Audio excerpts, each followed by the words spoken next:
ពេលបងប្អូនបន្ទាប់ពីធ្វើម្ហូបហើយទៅឆ្លៀតមកចាក់បោកណាទៅឆ្លៀតឲ្យបងប្អូនហ្នឹងការងារនៅផ្ទះកុំឲ្យយើង stress កុំឲ្យយើង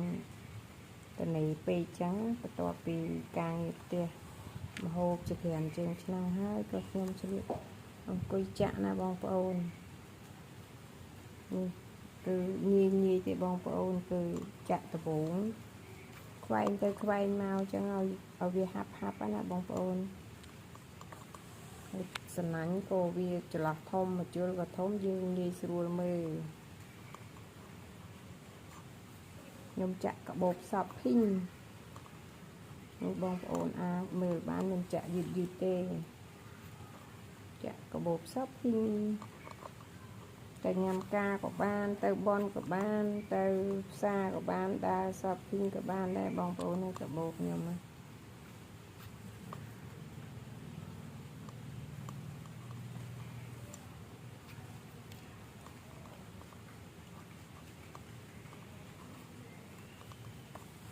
នេះបងប្អូនហ្នឹងហើយជាញ៉ាំមកបានហើយមួយ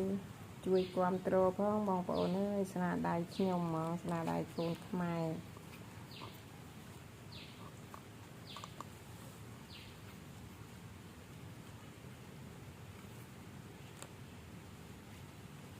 ជួយគ្រប់គ្រងផងស្អាតណាបងប្អូននៅពេលដែលចាក់ហើយ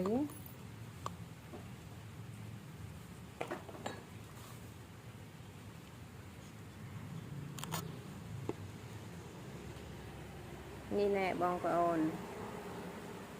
នេះកាបូបជារៀងអញ្ចឹងណាបងប្អូននេះថតអត់ទៅស្អាតទេបងប្អូនអើយ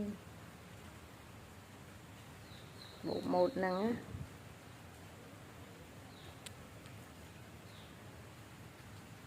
នេះបងប្អូនកាបូបខ្ញុំចាក់ម៉ូតហ្នឹងហើយវាកង់ពលឺអំពូលបងប្អូនមេឃកំពុងភ្លៀងតិចហ្នឹងអានេះ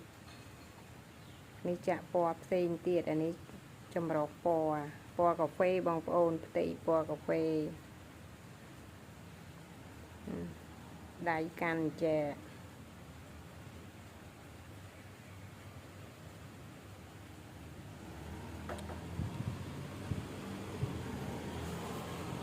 បងប្អូនឃើញមើលចិត្តស្អាតណា